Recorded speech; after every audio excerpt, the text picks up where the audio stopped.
Bhagavad Gita tal como es, introducción, dice, la propia naturaleza material está constituida, perdón, en el Bhagavad Gita se explican todos estos temas, a saber, Isvara, el Señor Supremo, Jiva, la entidad viviente, Prakriti, la naturaleza, Kala, el tiempo eterno y Karma, la actividad. Cinco famosísimos estatuas que tienen que ver con quién soy yo, quién es Dios, qué es el lugar en donde estoy, que se puede traducir como quién soy yo, qué es lo que busco, cuál es mi placer, que eso es un sinónimo de Dios, y cuáles son mis medios para lograrlo, es decir, en dónde me encuentro, qué hago con lo que tengo, eso es Prakriti. Y después en las leyes para entender lo interesantes que son Kala y Karma. De estos cinco, el Señor, las entidades vivientes, la naturaleza material y el tiempo son eternos. La manifestación de Prakriti tiene un tema muy interesante, porque vemos, entonces estamos deshaciendo en este espacio solamente podríamos decir, entonces no lo imaginamos, pero no, Prakriti no es imaginaria, es real, solo que es temporal. Un rasgo dentro de la filosofía mm, muy interesante y que tenemos que tener ahí como parte de nuestro entendimiento para contrastarlo con otros, para situarnos frente a qué es lo que tenemos que hacer aquí, pero es presentado de esta manera, en esta línea, en esta escuela. Porque están las otras posibilidades, digamos, las otras versiones, que son versiones eh, en un sentido no de que uno simplemente lo deja ahí como puede ser, no puede ser, no, después al aplicarlo en la práctica sale del podría ser. No es solamente unas versiones ahí como que uno escoge entendiendo que cualquiera podría ser falsa o cualquiera podría ser verdadera. En un principio sí, para darle amplitud, y de hecho al final todas podrían ser verdaderas, incluso contradictorias, incluso las contradictorias, es una cuestión loca, pero es posible, cabe dentro de esta forma de desarrollarse en el mundo.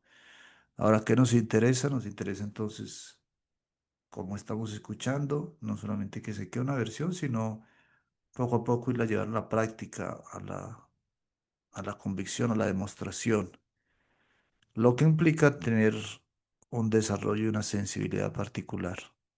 Esto es muy importante en el camino del Bhakti o en la corrobación de este tipo de tatuas y de verdades, entender que es algo que va a necesitar de parte de nosotros el despertar de una forma de mirar. Hemos hablado algunas veces, se aplica muy, muy, muy constantemente en estos entendimientos el dicho, para saber hay que saber. Yo les he puesto a ustedes el ejemplo. Para alguien que quiere dar una opinión sobre la sintaxis, o la ortografía, qué sé yo, de un poema en ruso, debe antes conocer ruso. Entonces, para saber hay que saber. Cuando nosotros estamos específicamente por algún momento de nuestro estudio hablando de ciertos temas como la sintaxis en ruso, se nos dice, es un tema que existe, es muy interesante y da mucho estudio y aquí nos están diciendo tal cosa al respecto. Pero recordemos que para poder entender y dar nuestra opinión y, digamos, disfrutar de la sintaxis del ruso, antes tenemos que saber ruso, para ya entender ahí las poesías, las metáforas, etcétera. Pero así en el camino vamos a necesitar unas habilidades que son unas habilidades que surgen internamente, que están más allá de solamente nuestro intelecto, que tiene que ver con unas convicciones que son reveladas en el corazón. Y así todos estos temas que por supuesto ahora aparecen en una versión más se van volviendo una realidad efectiva en nuestro actuar. La manifestación de Prakriti puede que sea temporal, pero no es falsa. Entonces ahí viene la presentación. Si la Prabhupada dice, algunos filósofos dicen que la manifestación de la naturaleza material es falsa. Pero según la filosofía del Bhagavad Gita o según la filosofía de los Vaishnavas, no es así. La manifestación del mundo no se acepta como falsa, se acepta como real, pero temporal. Se dice que se asemeja a una nube que se desplaza por el cielo, la llegada a la estación lluviosa que nutre los granos. En cuanto la estación lluviosa se acaba y la nube desaparece, se secan todos los cultivos que la lluvia nutría. De la misma manera, esta manifestación material aparece en un cierto momento, permanece por un tiempo y luego desaparece, así por el funcionamiento de Prakriti. Pero este ciclo existe eternamente. Entonces existe lo manifestado, lo no manifestado. Es algo que surge, se ve, se entiende y después se desaparece, pues después vuelve y surge. Pero eso, ese ciclo nunca termina. Termina es una de las fases de su ciclo, por decirlo así, que es con la que nosotros más familiarizados estamos. Entonces, cuando se va, uno piensa, bueno, ya se acabó todo. Pero no, sigue ahí en su cambio, en su ciclo. Dice, por lo tanto, Prakriti es eterna, no es falsa. El Señor se refiere a ella como mi Prakriti. Muy interesante esto. Como les digo, da para mucho. Con esto nosotros poco a poco lo vamos a ir eh, sintiendo muy a gusto en la práctica. Esto es fundamental en esta filosofía del Bhagavad Gita porque aquí está la semilla de nuestra reconciliación, por decirlo así, digo porque es normal que a veces nos peleemos, nuestra reconciliación con la energía material. Como solo hemos conocido la versión materialista, entonces nos ha causado dolor en las pérdidas, etcétera, etcétera. O nos ha causado sí, excesivo apego, ¿sí? En el sentido de, wow, esto es mío, tal, aquí lo tengo. Y entonces eso nos hace ahí como que digamos, bueno, sí, lo material y además también hemos sufrido tratos materialistas hacia nuestra persona o hasta nuestros seres queridos. Me gusta mucho esos ejemplos. Donde uno, evidentemente, sabe que cuando uno es tratado materialmente, ciertas ventajas le pueden dar y a veces uno saca ventaja de cuando uno lo trata materialmente. Y es una de las formas. Todos nos tratamos materialmente, de hecho, y debemos tratarnos materialmente. Por ejemplo, diferenciando diferentes cuerpos, diferentes edades, incluso diferentes estratos, diferentes formas de ser. No tiene nada de malo.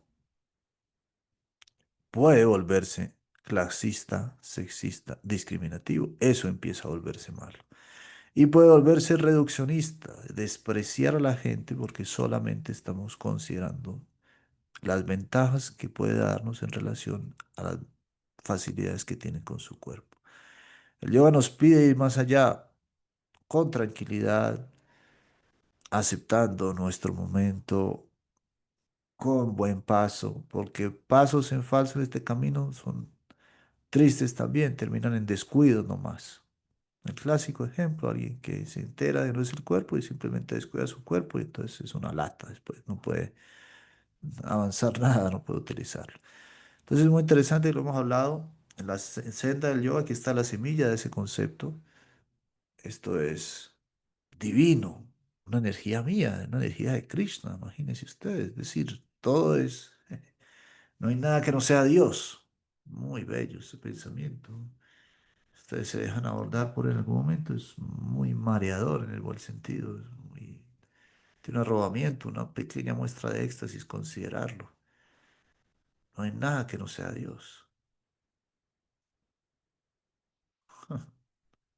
Ahora, vienen a explicarnos energía inferior y energía superior. Entonces, esa energía es de Dios con un propósito y es ser ofrecida a Dios. Y ahí sí se vuelve la energía de Dios. El problema, el materialismo, es tomar la energía de Dios, sacar a Dios de la ecuación y quedarnos. A mí me gusta mucho una explicación que da el maestro Gupta. Dice, muchas veces en el yoga, esta es una máxima, me parece genial. Queremos todo lo de Dios menos a Dios. Entonces nos gusta que las posturas, que la filosofía con esto, que la comida, que el canto. Pero cuando dicen, bueno, ¿y Dios? ¿Que es el dueño de todo eso? No, no, no, no, no, no, no le metamos a esto religión. Se queda ahí como, es una suerte de robo, ¿no? Tú vas al cumpleaños de un niño, dice, me gusta su Nintendo, me gusta el carrito que tiene, me gusta el balón que nos presta, me gusta la casa. Y el niño, saluda al niño. Nah, ese niño no, pues, nada. Así somos muchas veces con lo material y incluido ahí el conocimiento que vamos adquiriendo en este sendero. Entonces, todo lo de Dios, pero sin Dios. Claro, sabemos que requiere un tiempo y que se vuelve confidencial y que nunca debe ser presentado como para que alguien se sienta mal del todo, porque a veces es bueno que la gente se sienta mal en un sentido didáctico, ¿sí? Mal me refiero a confrontado, no mal en el sentido de que no vale y que cualquier otra cosa fea, pero sí que uno diga, uy. Entonces sabemos que hay mucha paciencia en ello y que, bueno, es el mismo Krishna en el corazón quien se revela, quien se resulta atractivo y algunas veces pasará o no pasará, así que nosotros apreciamos y valoramos todas las diferentes ramas y a todos los practicantes. Solo nos volvemos contundentes en algún momento y es cuando la versión quiere, digamos, mirar con desprecio el proceso del yoga devocional, como menor, como, como sentimental, lo cual es, pues, no coincidente con los textos del yoga y entonces ahí, si la conversación se da, lo señalamos. Dice, de la misma manera, esta manifestación material permanece por un tiempo y luego desaparece. Así es el funcionamiento de Prakriti. Pero este ciclo existe eternamente, por lo tanto, Prakriti es eterna, no es falsa. El Señor se refiere a ella como mi Prakriti. Esta naturaleza material es la energía separada del Señor Supremo. Es una energía, pero particular. Y de igual manera, las entidades vivientes también son energía del Señor Supremo, aunque no están separadas, sino más bien relacionadas eternamente. Entonces hay dos tipos de energía, superior e inferior. Prakriti y Paraprakriti. Energía material, que es del Señor, pero energía inferior, y energía superior, a la cual pertenecen las almas y el Señor mismo. Por eso somos parte y porción de Dios. Somos hechos de lo mismo que está hecho Dios, sustancia espiritual, solo que en pequeñito. Y por eso no somos Dios, pero sí somos Dios. Famosa máxima conocida como Achintya Veda Aveda Tattva. Dios es todo y también Él es separado. Y esto es inconcebible. Eso traduce Achintya Veda Aveda Tattva y es la conclusión final, ultra final de la presentación del mundo según el Vaishnavismo expresada por Chaitanya. Achintya Veda Aveda Tattva.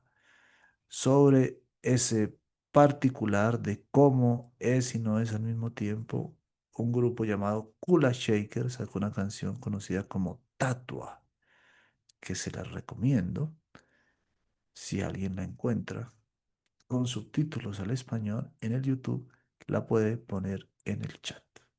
Tatua de Kula Shaker, muy bella, expresa la idea de... Y además empieza cantando así, Achintya Veda Veda Tatua. Cómo es a la vez? ¿Cómo convivir con la belleza de eso que es inconcebible para nuestra lógica? Es y no es. Dios es todo el universo y a la vez Él es una persona separada del universo. Así que el Señor, la entidad viviente, la naturaleza material y el tiempo están todos interrelacionados y son eternos. Sin embargo, el otro factor karma no es eterno. Los efectos del karma pueden que sean de hecho muy antiguos. Estamos padeciendo, disfrutando los resultados de nuestras actividades desde tiempos inmemoriales, pero podemos cambiar los resultados de nuestro karma o actividad. Y ese cambio depende del perfeccionamiento de nuestro conocimiento. Hay un punto en el estudio del yoga, se dan las formaciones, se dan en las conversaciones muchas veces. En el estudio básico de la filosofía del yoga hay un concepto que es karma. Muy famoso, lo hemos hablado, la palabra más famosa del sánscrito en el mundo es karma. Es parte ya de la sabiduría popular, tiene que ver con lo que estamos pagando por nuestras acciones pasadas, pero a partir de ahí, toda una gran visión del mundo. A mí me gusta presentarlo como la forma más lógica, sencilla, llena de justicia, de explicar por qué pasan las cosas que pasan. Las otras formas, que son pasan porque sí, por el azar, tiene consecuencias nocivas en cuanto a nuestro comportamiento. O abren la puerta a que uno diga todo es azar, así que no hay ninguna justificación de nada, ¿sí? No hay que entrar a trabajar para prevenir los asesinatos, porque los asesinos no responden a unas ciertas circunstancias, sino que simplemente fortuitamente les dio porque sí. Entonces que nosotros entendemos y además nos damos cuenta que la vida empieza a regalarnos unos ciertos elementos, de hecho ejercer la inteligencia es eso, que nos permiten detectar ciertas causas. Algunas no van a ser posibles en nuestro espacio, pero no quiere decir que porque no están ahora a nuestro alcance intelectual, no puedan venir de otros momentos pasados. Es bastante lógico y nos da un sentido de responsabilidad y ya en términos de formación moral, ética de nuestro comportamiento, es bien chévere.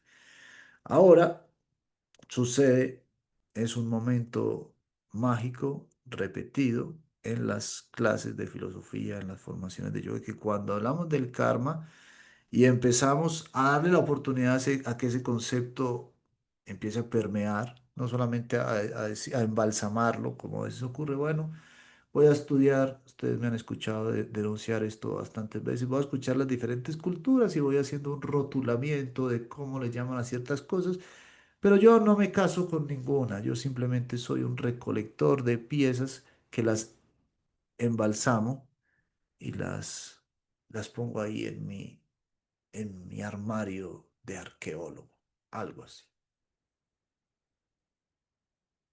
Todo bien con eso, es una forma de ser, sirve un montón, pero a la vez nos permite, nos aleja o deja por fuera el hecho de permitir a los conceptos que nos fecunden y que transformen nuestras vidas, que es la verdadera forma de conocer los conceptos.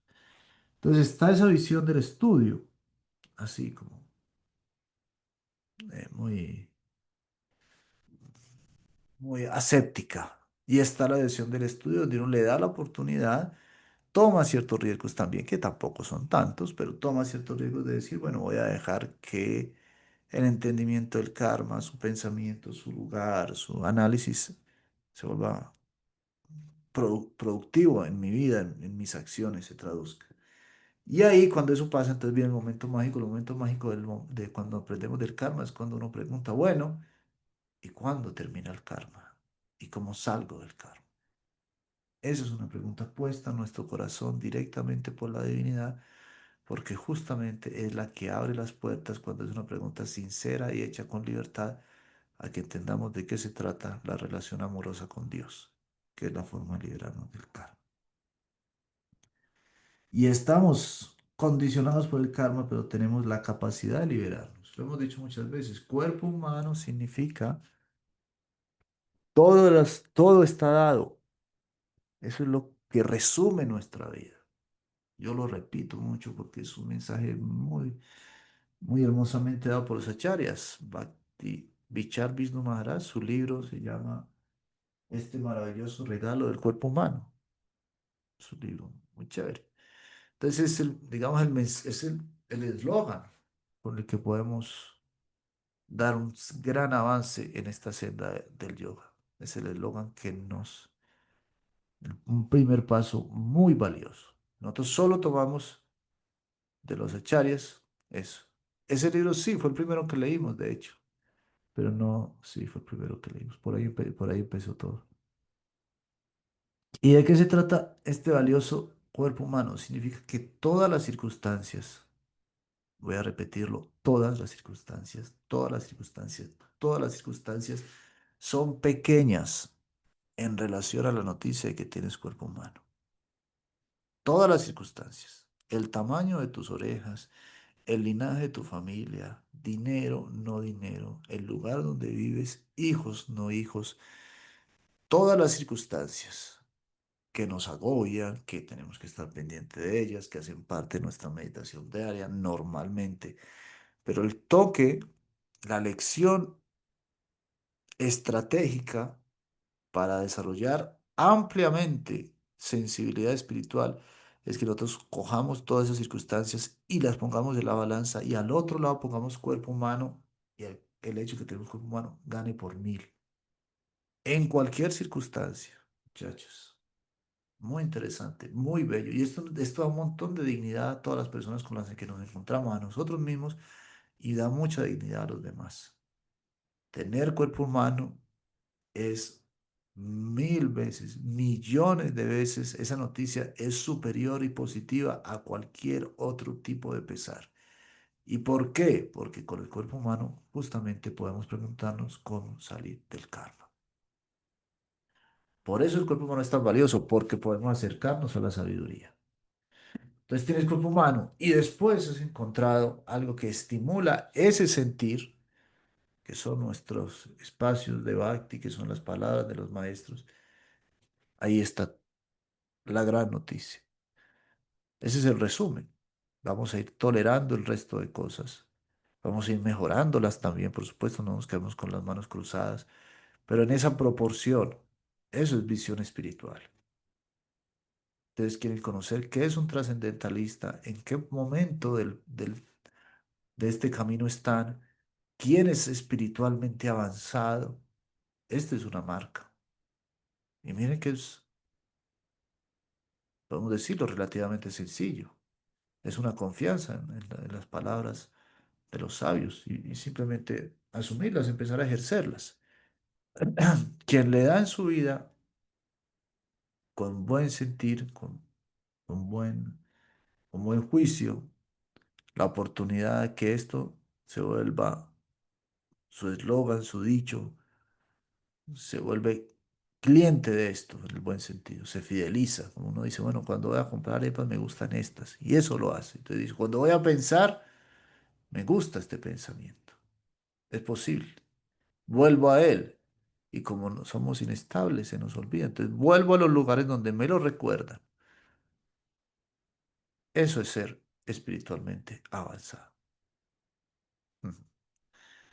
No se trata de hacer ningún show ni de ningunas frases hermosas, ni de ninguna ropa, ni de ningún poner la voz no sé cómo, ni de ninguna erudición rara de citar miles de vainas. De eso se trata.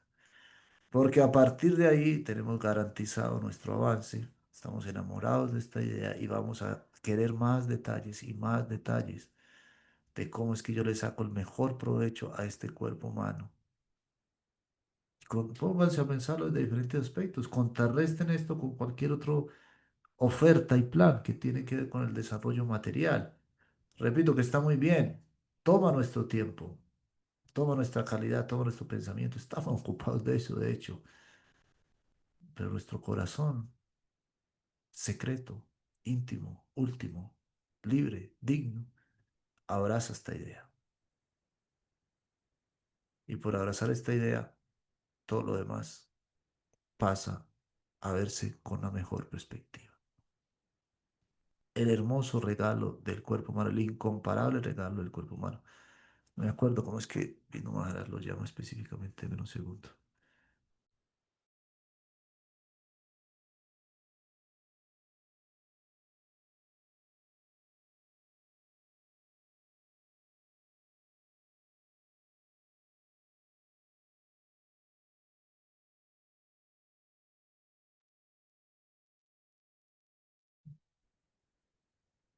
Dice, el raro e incomparable nacimiento humano. Así, en en estas etapas que vamos celebrando, estas ayudas constantes y bellas que llegan a nosotros, con todos los discípulos de Srila Prabhupada, con diferentes momentos en la historia, pero me parece muy bello. El raro e incomparable nacimiento humano, que nos permite que preguntarnos cómo librarnos del karma por el intelecto, disfrutar de buena compañía, apreciarla y seguirla cultivando. Podemos cambiar el resultado de nuestro karma o actividad y ese cambio depende del perfeccionamiento de nuestro conocimiento. Estamos dedicados a diversas actividades e indudablemente no sabemos qué clase de actividades deberíamos adoptar para lograr liberarnos de las acciones y reacciones de todas ellas. Pero esto también se explica en el Bhagavad Gita. La posición de Isvara, el Señor Supremo, es la de ser la conciencia suprema. Las jivas o las entidades vivientes, siendo partes integrales del Señor Supremo, también están conscientes. Tanto a la entidad viviente como a la naturaleza material se las explica como Prakriti, energía del Señor Supremo. Pero una de las dos, las jivas, está consciente, la otra Prakriti no lo está. La diferencia entre nosotros y la materia, pero toda energía divina. He aquí la diferencia. Por consiguiente, la jiva, Prakriti, es decir, todos son Prakriti, entonces hay Prakriti, Prakriti y Jiva Prakriti. Se denomina superior debido a que la Jiva tiene una conciencia que es similar a la del Señor. Sin embargo, la del Señor es la conciencia suprema. Y uno no debe creer que la Jiva, la entidad viviente, también es supremamente consciente. El ser viviente no puede ser supremamente consciente en ninguna etapa de su perfeccionamiento. Y la teoría de que puede serlo es una teoría engañosa. Consciente sí puede ser, pero no perfecta o supremamente consciente. Entonces somos conscientes, pero el supremo consciente es el Señor. Una explicación que se da de esto que es muy interesante es que estamos cubiertos por Maya. Si fuéramos dioses en todo el sentido de la palabra y estuviésemos entonces cubiertos por Maya, significa que Maya es superior a Dios. De ahí viene la palabra Mayavadi, porque significa si Dios es superado por la energía de Maya, si nosotros somos Dios y evidentemente estamos en Maya y fuimos superados por Maya, significa que Maya entonces es superior a Dios. Pero no, nosotros somos unas partes de Dios. Dios nunca es cubierto por Maya, Él juega con Maya, Maya es una de sus energías. Él nos sale y entra de Maya cuando quiere, no como nosotros. Entonces, ahí es una de las explicaciones de por qué somos conscientes, pero no supremamente conscientes y cuál es el lugar del Señor, cuál es el lugar de Ispara. Vamos a avanzar otro poco. Dice, la diferencia que hay entre la Jiva y el Isvara se explicará en el capítulo 13 del Bhagavad Gita. El Señor es Kshetra Gya. Kshetra Gya. Está consciente, tal como lo está el ser viviente, pero el ser viviente está consciente de su cuerpo en particular, mientras que el Señor está consciente de todos los cuerpos. Es una diferencia entonces, no en cualidad, porque hay conciencia los dos, pero sí en cantidad. Como Él vive en el corazón de todo ser viviente, está consciente de los movimientos psíquicos de cada jiva en particular. No debemos olvidar esto. También se explica que el Paramatma, la suprema personalidad de Dios, vive en el corazón de todos como Ishvara, como el controlador, y que le da las indicaciones a la entidad viviente para que actúe como lo desee. Entonces Dios está todo y en cada corazón se instala como esa voz de la conciencia, técnicamente conocida como Paramatma. La entidad viviente se olvida de lo que hay que hacer. Primero decide actuar de cierta manera y luego se enreda en las acciones y reacciones de su propio karma. Después de abandonar un tipo de cuerpo, entra en otro tipo de cuerpo, tal como uno se pone y se quita la ropa. Mientras que el alma transmigra, de ese modo sufre las acciones y reacciones de sus actividades pasadas. Esas actividades pueden cambiarse cuando el ser viviente se halla bajo el control de la modalidad de la bondad. La bondad de estar en la bondad es recuperar la libertad. Muy interesante esto. Más opciones y mejor criterio para elegir entre ellas. Es una de nuestras aspiraciones, es una de nuestras oraciones, es una también una forma de medir es una forma clásica de salir de los problemas. Es una oración muy bella. Nosotros la recomendamos como una de las meditaciones primeras, básicas. Uno medita en el poder que puede venir a nosotros de ver las situaciones de otra manera. Súper chévere, muy efectiva, muy buena, muy, con muchos testimonios. No necesariamente cambiar la situación, también puede pasar, pero de hecho de la otra manera también es cambiar la situación. Déjame ver esta situación de otra manera. Dame más opciones en mi vida. Ustedes aplíquenlo a cualquier cosa. Hagan el ejercicio. Muy chévere. Más opciones y mejor criterio para escoger. Es muy práctico, pero es muy, muy bello en este camino, este entendimiento de las meditaciones. Eso es bondad. Situarse en la bondad es mayor libertad, más criterio. Dice, esas actividades pueden cambiarse cuando el ser viviente se halla bajo el control de la modalidad de la bondad, cuando se está acuerdo y entiende qué clase de actividades debe adoptar. Si así lo hace, se puede entonces hacer que cambien todas las acciones y reacciones de sus actividades pasadas. En consecuencia, el karma no es eterno. Por lo tanto, dijimos que de los cinco factores Isvara, Jiva, Prakriti, el tiempo y el karma, cuatro son eternos, mientras que el karma no lo es. Y ahí creo que habíamos hablado hasta aquí también la vez pasada, pero bueno, cada vez podemos ir haciendo un pequeño repaso. Hasta ahí llegamos el día de hoy. Si tiene alguna pregunta.